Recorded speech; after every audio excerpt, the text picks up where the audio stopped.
আক্রমণ করেছে সাদিয়ানি গ্রুপ। তারা আর আওয়ামী দূষকদের মধ্যে কোনো পার্থক্য নাই। বর্তমানে তাদেরকে চালাইতেছে ভারত। পরাজিত শক্তি বাংলাদেশ থেকে গেছে, এখন কত ভাবে যে চাইতেছে।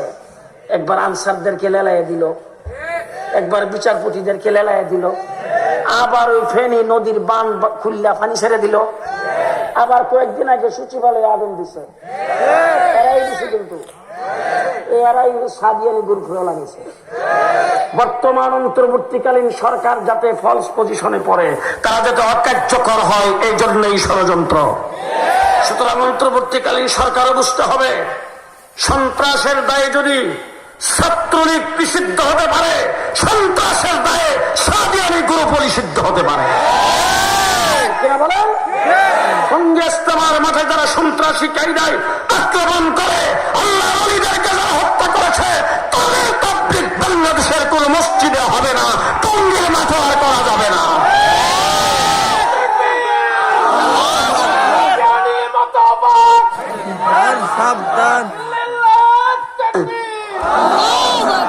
এই জন্য আমার ভাইরা, সর্বপ্রথম কাজ হলো ইয়াতলু আলাইহিম আয়াতি, কোরআনে কারিমের তেলাওয়াত করবো না আমরা সবাই? বাচ্চাদের শিখাবো না?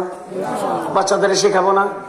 সর্বপ্রথম আপনার সন্তানের জন্য সর্বপ্রথম পড়া হইল কোরআনে কারিমের তেলাওয়াত। আপনার ছেলেকে আপনি ব্যারিস্টার বানান, ডাক্তার বানান, ইঞ্জিনিয়ার বানান, প্রফেসর বানান, কোনো আপত্তি নেই, কিন্তু কোরআনটা পড়াইয়া বানান। কোরআনটা পড়াইয়া বানান। মন থাকবো তো? পড়াবো তো ইনশাল্লাহ? পড়াবো তো ইনশাল্লাহ? আপনার ছেলে ইঞ্জিনিয়ার হোক, ডাক্তার হোক, উচ্চ শিক্ষিত হোক, 2 পয়সার কোনো কাজে আসবে না, একবার কুল হল্লা পড়লে যে কাজে আসবে। আপনি যখন কবরে যাবেন তখন কুল হল্লার দাম বেশি না কম? একবার কুল হল্লা পড়লে 1 খতম কোরআন শরীফের সওয়াব। কথা মনে থাকবে তো? সর্বপ্রথম কাজ করবো তো আমরা ইনশাল্লাহ। মুহাম্মদুর রাসূলুল্লাহ সাল্লাল্লাহু আলাইহি ওয়াসাল্লাম কোরআনের আয়াত নাযিল হতো, সাহাবায়ে কেরামকে রাসূল সর্বপ্রথম শিখাইতেন।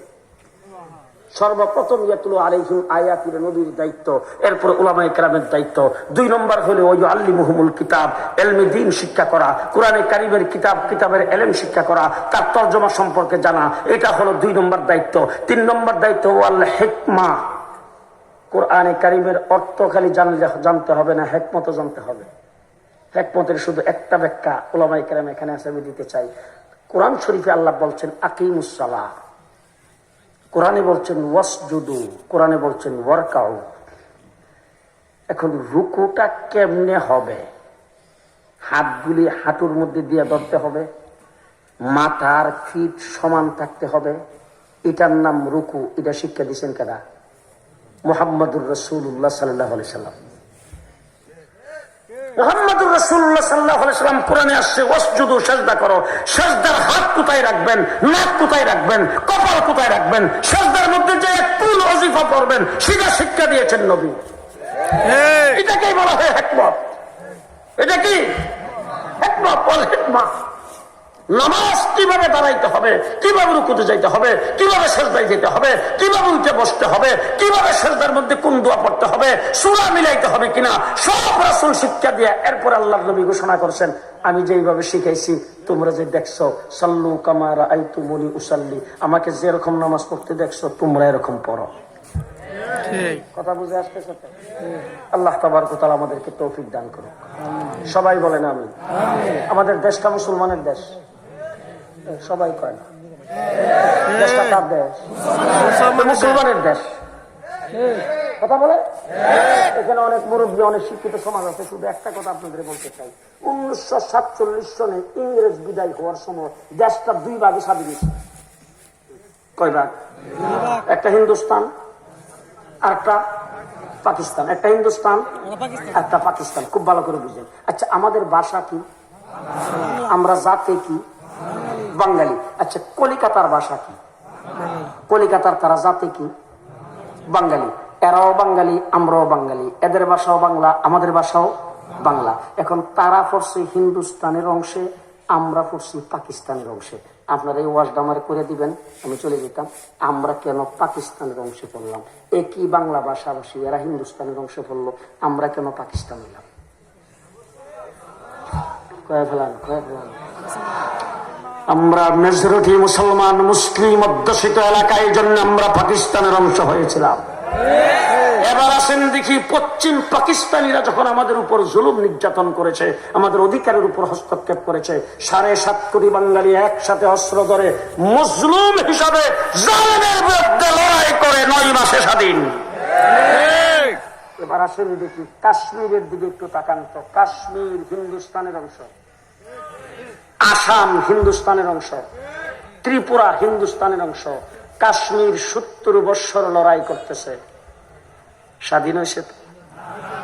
আসাম 40 বছর যাবৎ লড়াই করতেছে, স্বাধীন হয়েছে।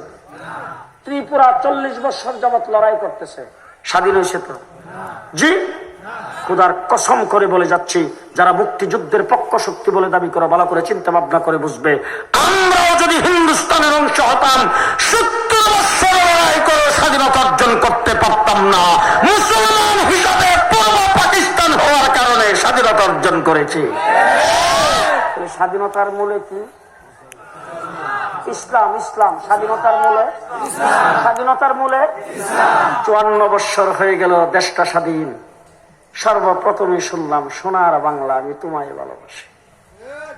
একজনে বমি করছে, আরেকজনে 2 নম্বর একজন আসলো, আইসা ঘোষণা দিল সবুজ বাংলা। এরশাদ চাচা ক্ষমতায় যায় ঘোষণা দিল নতুন বাংলা। লেডি প্রধানমন্ত্রী হাসিনা ক্ষমতায় এসে ঘোষণা দিল আধুনিক বাংলাদেশ। কিছুদিন পরে হয়ে গেল এটা মডার্ন বাংলাদেশ। এরপরে হয়ে গেল ডিজিটাল বাংলাদেশ। পদ্মা সেতু উদ্বোধনের সময় ঘোষণা দিলেন স্মার্ট বাংলাদেশ। সব বাংলা দেখা শেষ।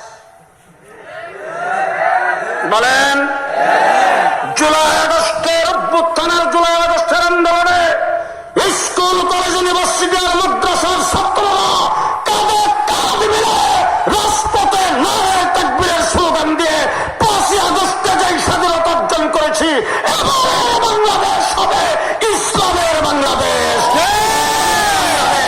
কে কে রাজি আছেন দেখি?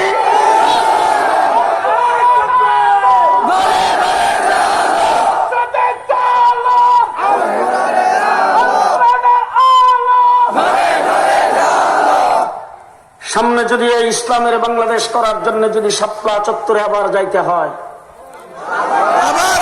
কাপড়ের কাপড় যদি মাথায় বাঁধতে হয়, রাস্তায় যদি আবার নামতে হয়, নামতে প্রস্তুত আছেন তো? ইনশাআল্লাহ। আমরা এই দেশে ইসলাম নিয়ে থাকতে চাই। আল্লাহ কবুল আর মঞ্জুর করো। আল্লাহ এই মাদ্রাসাকে কবুল করো। আজকের মাহফিল আমাদের সকলের জন্য নাজাতের জরিয়া বানিয়ে দাও। ও আখিরু দাওয়ানা আলহামদুলিল্লাহি রাব্বিল আলামিন। আল্লাহুম্মা সাল্লি আলা সাইয়্যিদিনা মাওলানা মুহাম্মদ ওয়া আলা আলি সাইয়্যিদিনা মাওলানা মুহাম্মদ ওয়া বারিক ওয়া সাল্লিম। আলহামদুলিল্লাহি রাব্বিল আলামিন।